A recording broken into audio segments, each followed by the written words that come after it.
Hi guys, thank you so much for coming.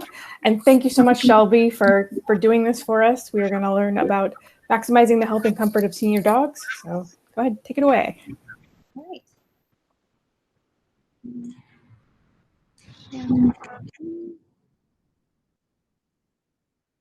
All right, can everybody see me?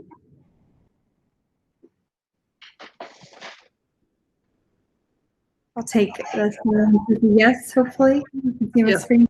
Okay, great. So thanks everyone for joining. I'm going to go over maximizing the health of a senior dog. Just a quick intro. I am Shelby Lovejoy. I have been volunteering at Austin Pet for 3 years now. I specialize in lead marketing on senior dogs, so I like to post on their social media pages to try to get them adopted or fostered. And so yeah, I'm going to go through, when does a dog become like a senior? When do they hit senior status? Helpful items to have at your house to help your senior dog navigate your environment. Going over the diet and exercise is recommended. What kind of home setup is best for an older dog. My least favorite part is probably going to be going over the signs of how you can tell if your dog is in pain. But I do think it's important to know that. And then lastly, a discussion around adding in a companion and another dog into their environment and the pros and cons of that. So to get started, the dog goes through life stages. So they start off as a puppy, they move into a young adult, and then a mature adult, and then they hit senior, or as we like to call it, age to perfection. It's when they get those gray hairs and they start to slow down. But that doesn't mean that they don't have lots of love in their heart. So at Austin Pets, the senior is 7 years and older. But really, the dog hits seniorhood based on their breed or weight. I have an image of average life expectancies of some popular dog breeds, so you can see that smaller dogs tend to live up to like 14 or 16 years, such as for a Yorkie. Chihuahuas 15 to 18 years. So a 7-year-old Chihuahua wouldn't necessarily be a senior, but for a larger dog, such as a Great Dane, certainly that would be more of hitting that senior status. And as we talk through this, obviously feel free to chime in. If you have any questions or want to add any kind of discussion, I welcome that. So yeah, just as we go on. So moving on, old age is not a disease. So as you get older, it doesn't mean that you stop living an enriched, healthy, comfortable lifestyle. Senior dogs, even though they do often develop age-related issues, you can have preventative good health care to keep them, keep their years golden and in good health. So it's recommended that when your dog does hit that senior status, to have a physical exam at least twice a year. That could include routine blood work, additional screening tests if needed. And it's important to, when you are having those exams with your veterinarian, to talk about the mobility and the activity of your dog. That way they can help detect early signs of arthritis. So I've listed some helpful items for aging dogs. So orthopedic beds, these tend to be more on the expensive side, but they do help with their joints. So for a dog that's suffering from arthritis, an orthopedic bed would be well worth the investment. Joint care vitamins, raised food bowls, You'll see that when you're at a pet store or at the grocery store that there's senior-specific dog food and doggy ramps or stairs. So this is really just to help your senior dog be able to get around. So when you're having to take them into the vet, having that ramp to help them get into the car can ease them from having to jump into the car like they used to. Items to assist with slippery flooring. We'll get into this later. Slippery flooring can be very difficult for older dogs. Dental items and soft or plush toys.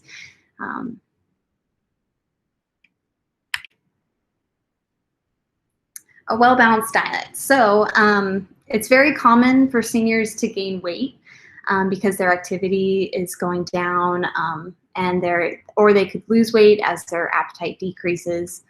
So it's good to have a good nutrition for your senior dog.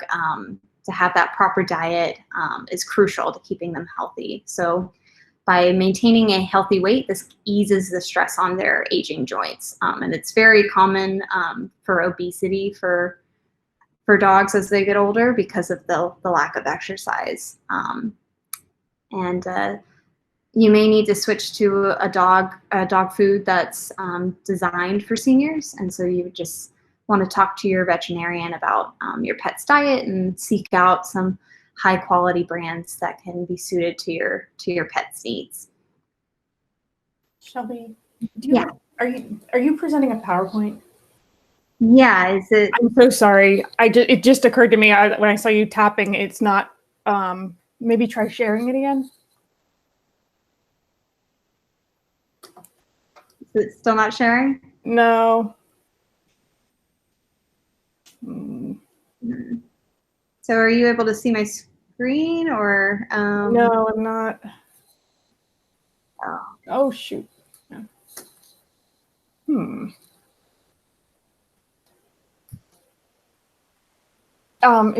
So is it? Do you have a button on the bottom right that says "Present Now"?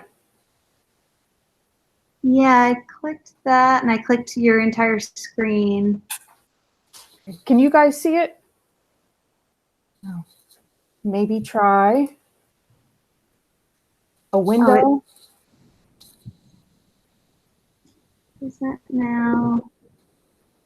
Oh, there it is. Maybe this? Yep. Okay. I'm so sorry. Can you see it when I go full screen? Yes. Mm-hmm. Okay. So just to give you a visual of what we just covered. So I was going over senior status, the different stages. Sorry to recap.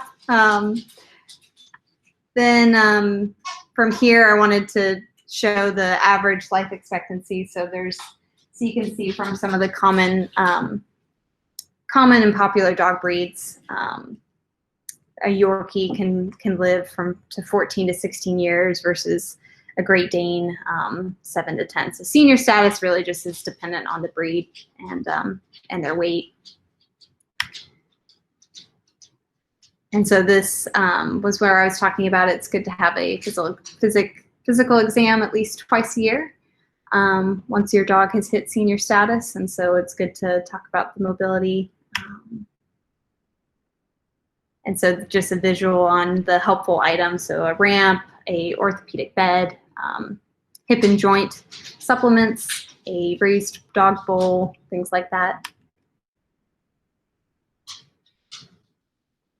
Okay, and then I think we were past this. This is a well-balanced diet, so it's important to maintain a healthy weight. It eases stress on their aging joints. So this is where you may need to switch to food designed for seniors, but just talk to your veterinarian and they'll be able to talk about your pet's diet and seek out some ingredients suited for your pet's needs. Okay, I think that catches us up. Any questions thus far? I'm so sorry. I thought that I was sharing my screen that entire time.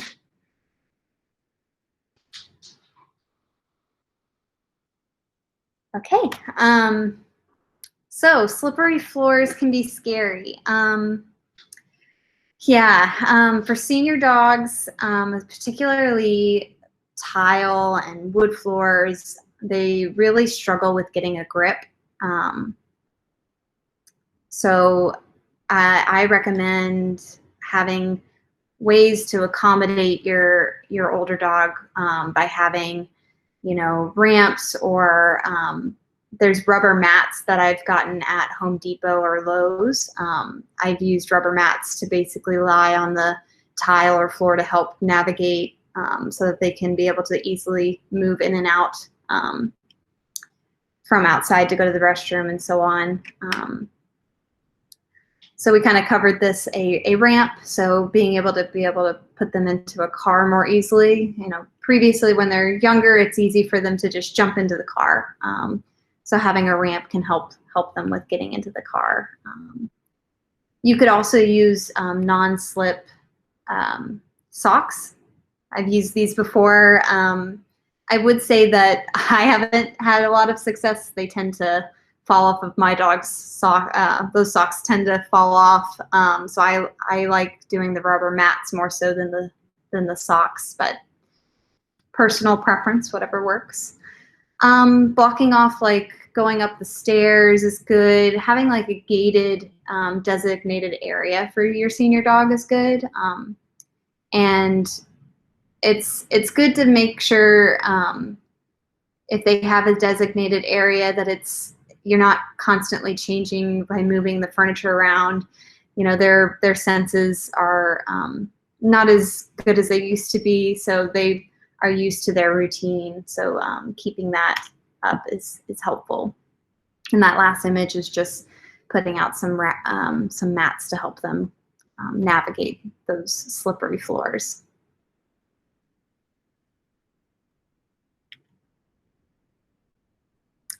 So exercise for a senior dog.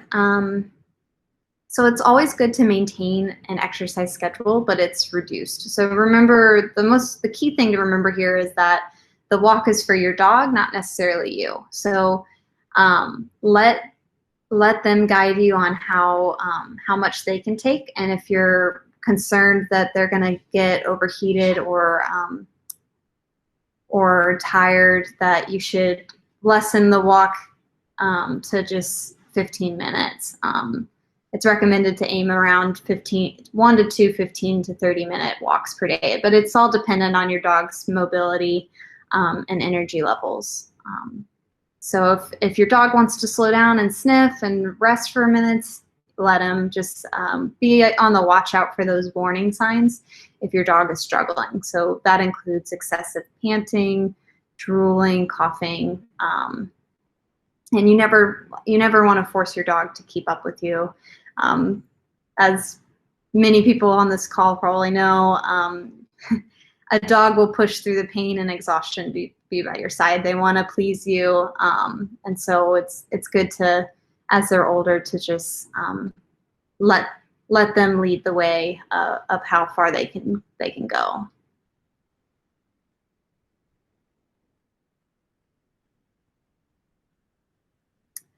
Benefits of a massage for senior dogs. So it's good to give them a massage. It can help enhance their muscle tones. It reduces pain, releases endorphins, reduce stress levels, improves circulation, and increases flexibility. It can also improve the bond between you and your dog. And you can consult with your veterinarian on how you can massage your dog to make sure it's relaxing for them.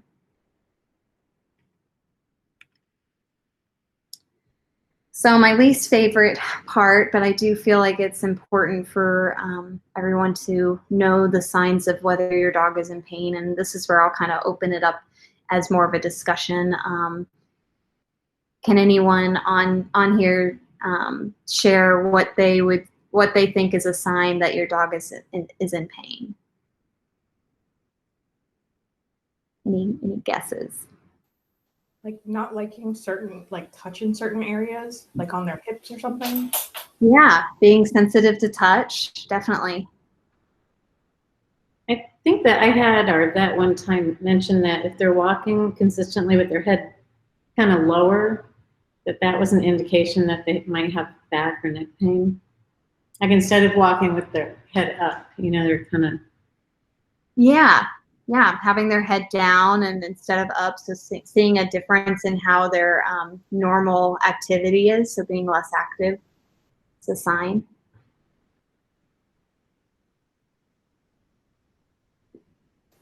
That's interesting, is because it's similar to humans. Yeah, it is similar to humans. So here's some of them: the yelp and growling. So that's being vocal. So similar to humans, we'll vocalize if we're in pain. So yelling if we're in pain. So yelp or growling. Being sensitive. We talked about this one. Being sensitive to touch or resent normal handling. So if you're noticing you're trying to handle them in a way that you usually are, and they're resistant to that, that's a sign that they're in pain in that area. Being less active or distant, and that's again sort of like humans as well. When you're in pain, you can be more distant. Have rapid, shallow breathing and increased heart rate.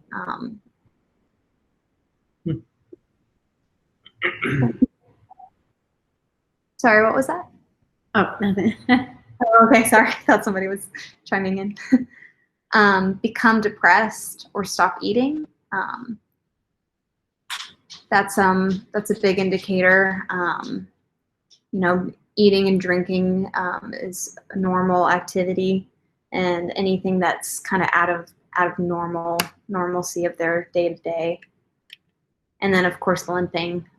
So if they're favoring a particular leg, they could be in pain by limping on that one.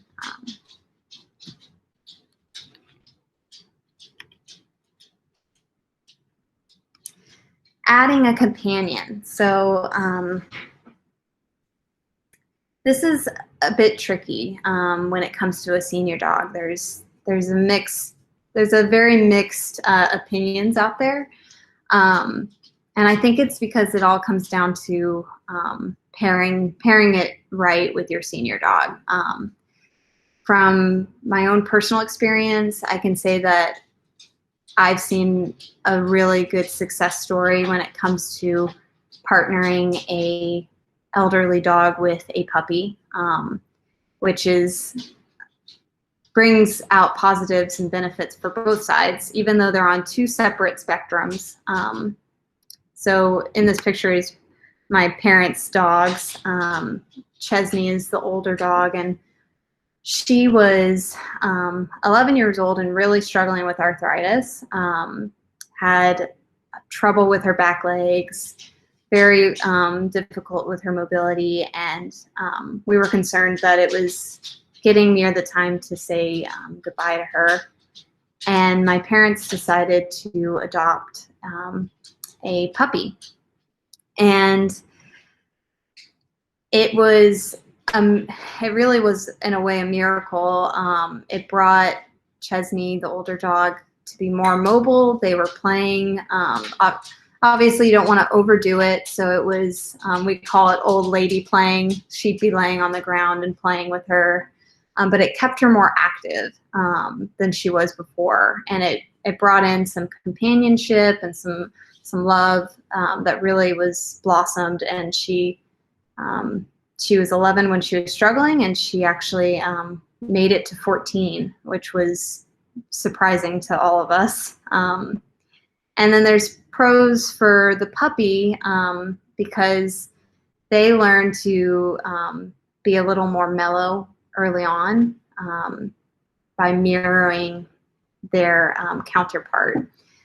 But again, I think it's just finding that right fit between your senior dog and introducing a puppy. There are struggles. It's not like it went easy. My family expressed that there were many times that they had to make sure that when they introduced the puppy, that as she got older, to make sure she wasn't too rough or too excited, because you are working with two two ends of the spectrum, really, when you think about it. You're working with a puppy with very high energy, and you're working with a senior who's slowed down, very mellow, wants to lay down, relax. And what you don't want to happen is to introduce a puppy that becomes too wild and playful to where it injures your senior dog. And so they were very, very much on top of it to make sure that Finley, the puppy, wasn't too energetic around Chesney. So it's very important to have that companionship, but also be able to separate and make sure that they have the puppy has its own area designated for them to get out that energy without running over and tumbling into your senior dog, if that makes sense. Any questions or comments or feedback about adding in a companion? We actually saw something similar in one of our dogs. Our other dog passed away, and we got a dog who was like, I don't know, a year old, and he's very mellow. But days after we got her, we look out and he's like frolicking out there with her. We were like, oh my gosh, we didn't even know he could do that. I know. It's really amazing. It brings out a side of them that you just didn't think was there. Yeah, and it really benefits both dogs. So yeah, there's a mix out there, I think, because some people have had bad experiences maybe with a young dog overdoing it, but I've seen a lot of positive stories out there too.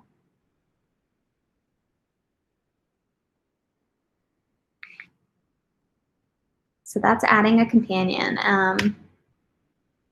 And then the only thing I have really left, and I'm sorry this was very short, I've managed to do an hour within pretty much 30 minutes, is just, most importantly, lots of love.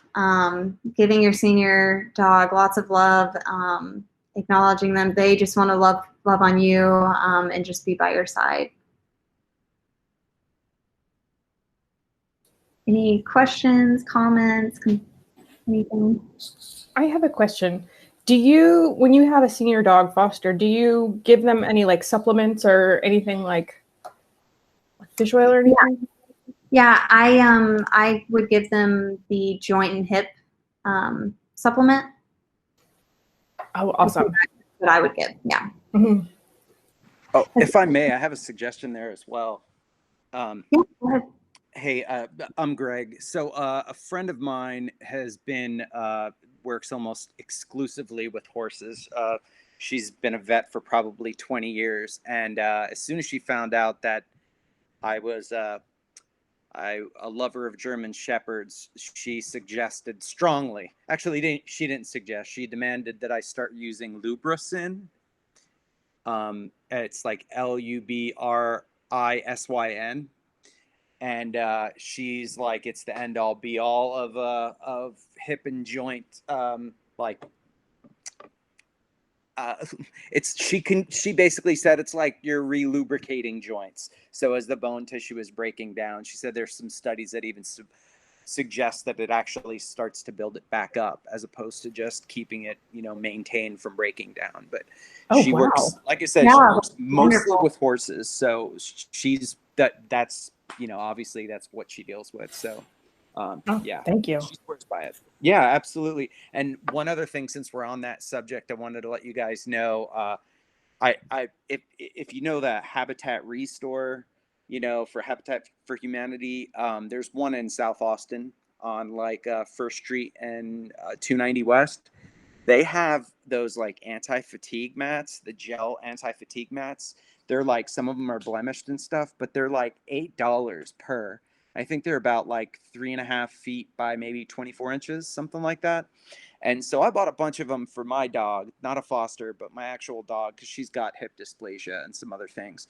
But I was thinking, since, a lot of people foster, you don't necessarily need them out all the time. So they're kind of handy. You can just roll them up and stick them in a closet somewhere. But they're really dense. And like I said, they're $8. So it's hard to go wrong with that. Awesome. Yeah. Those are great. I mean, I've done rubber mats from Home Depot or Lowe's, and it's similar. You just roll them up, you can put them away, roll them out. It's makes it so much easier for them to be able to get a grip and be able to get up versus Right. versus tile or a wood floor. It's too difficult. It's too slippery for them. Or like sometimes they just need a little bit of extra help, like around a corner. So, Yeah. I'll kind of line them up so they can clip the apex of the corner a little bit.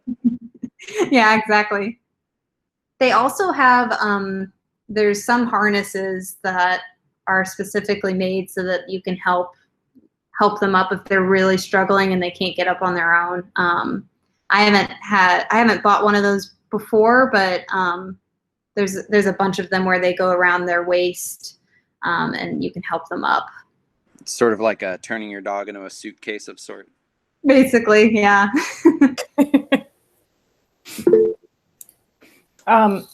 Erin is asking, have you ever fostered a hospice dog before? I have not. I haven't had personal experience with that, but my heart is with those people. I thank them so much for doing that, because it breaks. I think that's the hardest part for me, is seeing at a shelter an older dog. That just breaks my heart. That's why I continuously push to try to get them either adopted or fostered. And luckily, I don't think I talked about this, but APA, the beautiful thing is at least 80% of their senior dogs, of their intake, is in foster, which is phenomenal. And during the pandemic, it's increased significantly. I mean, almost all of them are in foster. There might be maybe a couple that aren't. And ideally, in my world, I would want all of them out of the shelter and in foster or adopted. But yeah, I can't really personally speak to fostering a hospice senior dog. I've got one now, actually. Yeah. Yeah, I'm in Virginia, so it couldn't be for APA, but we brought him home. He was a bite case, and he'd been there for like a couple of years, and we were like, we'll just figure it out. We brought him home. He like became like an awesome dog, and then ate plastic, and I had him taken in for a sonogram because we thought maybe there was something left in his stomach. Turns out he had a tumor the size of a baseball. Oh, yeah. And like we had just gotten this poor dog out of the shelter and into foster, and it was so excited. And like they were like, he has 4 to 6 months to live, and we were like, well, we'll just keep fostering him. And that was about a year and a half ago. Oh, and he is doing amazing. He's like, I just tricked everyone. Great. Those are the most. I mean, those are the best stories when you're told they only have this much time to live, and then you get years to be with them. I don't know. And I think it's because of the love you share for them. They want to keep holding on, and they want to be there with you. I think it's true. I've heard of multiple, cases of this happening. Yeah. It's awesome.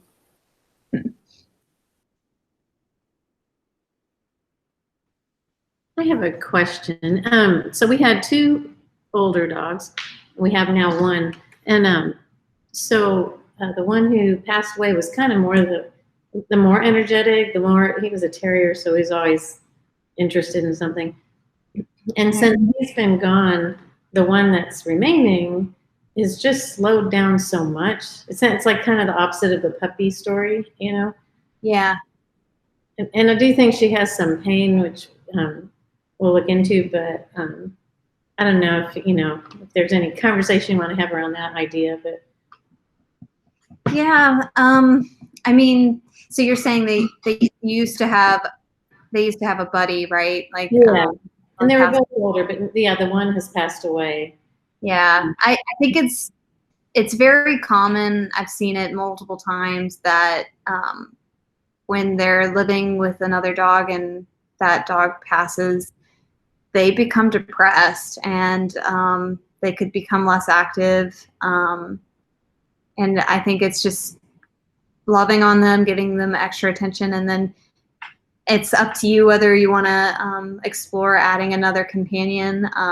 But it goes into that adding the companion piece where you just have to figure out what works best with your dog in terms of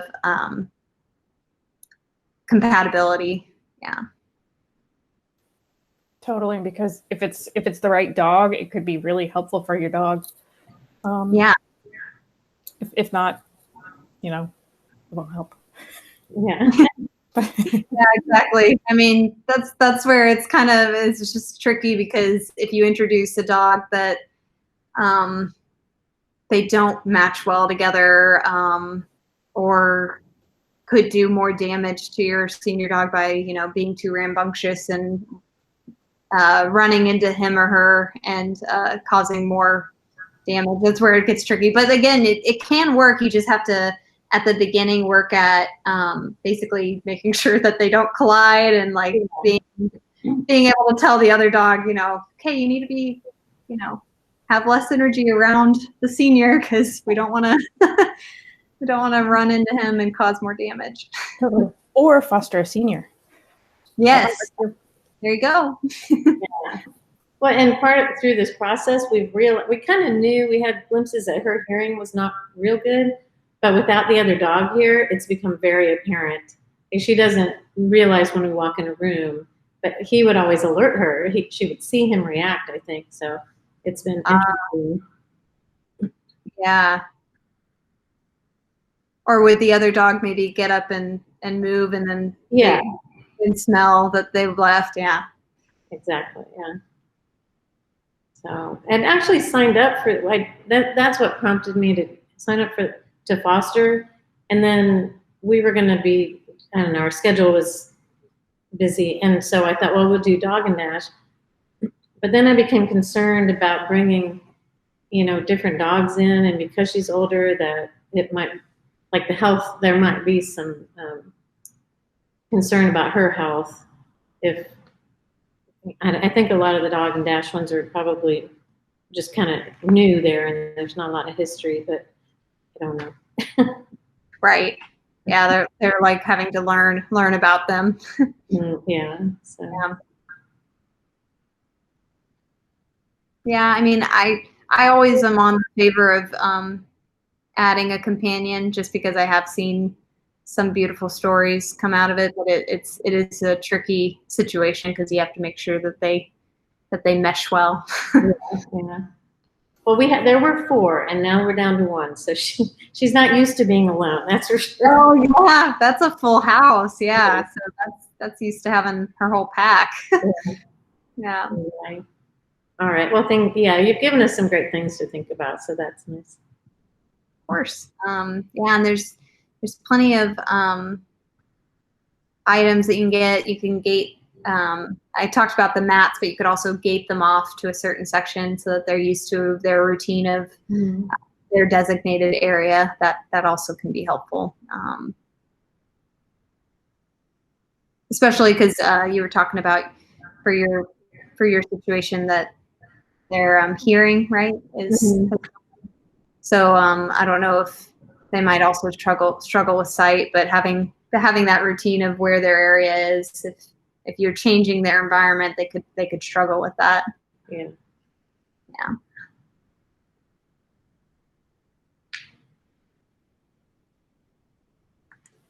Anything else? Any other questions or conversations or questions?